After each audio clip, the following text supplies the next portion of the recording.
Parliament में कहीं क्या हुआ? जिस पार्टी से वो थे उन्होंने उनको निकाल दिया। जब दिल्ली में जुल्म सह के भी मुस्कुराते हो, मैं आपसे बड़ा परेशान हूं। अपने लोगों के तकलीफों में मुस्कुराते हो, बड़ी अचरज की बात है यार। मैं आपके जहन की दाद देता हूं, आप इस हालात में बड़े खुश हैं।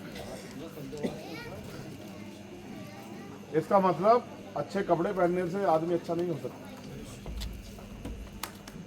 ये मैं कड़वी बात कह रहा हूं, मेरा जहन है, मेरी वोट का रिश्ता नहीं है आपसे। अगर वोट का होता तो हाथ जोड़ कहता कि बहुत अच्छी बात है, बहुत अच्छी बात है, मुझे वोट देना। दूसरी घटना दिल्ली में घटी और आपने मैंने देखा सजदा कर रहे हैं मुसलमानों पे, किस तरह लाश बरसाई गई। ये एक आईना था बस आप लोगों के लिए कि अभी समझ जाओ। हम तो दलित वर्ग के लोग कितना कुछ सह रहे हैं, आप देखो तो सही। हम पे नौकरी करने के लिए, आगे बढ़ने के लिए आरक्षण था, उस आरक्षण को बिल्कुल खत्म कर दिया। जब सरकार डिपार्टमेंट रहेंगे तो सरकारी नौकरी कहाँ रहेगी? कौन हमें कुर्सी बैठने देगा? मगर संविधान तो बराबर के इजाजत देता था। ये संविधान है तो जिसने वोट की दी, वोट है तो हमारी बस्तियों में लोग आते हैं। वोट का अधिकार नहीं रहेगा तो आपके यहाँ से कूड़ा चल जाए, कोई भी नहीं आएगा।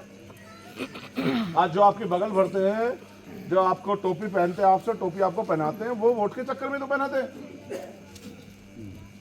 अगर आप महसूस करके देखो कि वोट आपसे खत्म होगी, बताओ कौन आएगा आपके मोहल्ले में? कौन आके पूछेगा आपसे क्या हाल है? अभी तो चाचा ताया करते हैं, सर पे हाथ रखवाते हैं, आपसे पगड़ी पहनाते हैं, आपकी टोपी उतार के अपने सर पे रखते हैं और फिर आपको वो दूसरी वाली टोपी पहनाते हैं और फिर 5 साल टोपी पहनाते रहते हैं। कब तक का चलेगा देश में? ये चुनाव आप पे मेंबर ऑफ पार्लियामेंट बनाने का चुनाव नहीं है। ये चुनाव आप पे अपनी आवाज बनाने का चुनाव है। जिन लोगों ने ठगा उनको बताने का चुनाव है कि हम इस देश में गुलाम नहीं। अगर आप हमें गुलाम समझते हो कि किसी को भी, पैसे वाले को, लंबे कुर्ते वाले को, कोट वाले को हम पे थोप दोगे और कहोगे जाओ इन्हें वोट दो, तो हम ये जानते हैं कि हमारा अच्छा बुरा कौन है, हमारा दो दुश्मन कौन है, हमारा मुफीद कौन है, हमारा मुखालिफ कौन है, ये बात हम जानते हैं। आप मुझे बताओ, ये सारे नेता यही थे ना जब एनआरसी पे कानून आया? बताओ, अपने दिल से बताओ।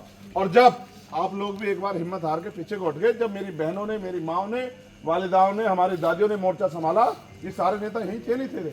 बताओ, एक के मुंह से आवाज निकली क्या? ईमानदार से बताओ अपने दिल से। और मुझे आए हुए 15 दिन नहीं हुए थे जेल से। मैं उससे पहले जेल में गया था तिहाड़, मुझे 15 दिन नहीं आए हुए थे। मैं भी घर में बैठ जाता, लेकिन मेरे जमीन ने गवाही नहीं दी। मैंने सोचा कि अगर आज मैं इस वक्त पे नहीं खड़ा हुआ तो इतिहास मुझे माफ नहीं करेगा कि जब जुल्म हो रहा था यहाँ के कमजोरों पे और जब उनके खिलाफ कानून बनाकर उनको कुचला जा रहा था, चंद्रशेखर बैठकर तमाशा देख रहा था। भले ही मैं चिड़िया जितना हूँ। मैंने जंगल की एक कहानी सुनी थी कि एक बार जंगल में आग लग गई, वहाँ बड़े बड़े जानवर थे, सारे जानवर बैठ के तमाशा देखे। चिड़िया ने चोंच में पानी भरा, वो लाला के डालती, तो एक बड़ा सा हाथी हंसने लगा। उसने चिड़िया से कहा, चिड़िया जल जाओगी, आग नहीं बुझेगी। चिड़िया ने बड़ा शानदार जवाब दिया। चिड़िया ने कहा, हाँ मुझे पता आग नहीं बुझेगी, लेकिन इस जंगल का इतिहास लिखा जाएगा। उस इतिहास में मेरा जिक्र वफादारों में होगा, तेरा जिक्र गद्दारों में होगा, क्योंकि तू बजा सकता था आपको, तू बजा सकता, लेकिन तमाशा देख रहा था बैठ के। और मैंने वो लड़ाई लड़के साबित किया। भले ही मैं जल जाऊं, मैं ना रहूं, लेकिन इतिहास याद रखेगा कि चंद्रशेखर आजाद ने कभी किसी कमजोर का हाथ नहीं छोड़ा। तो मैं लड़ा, मुझे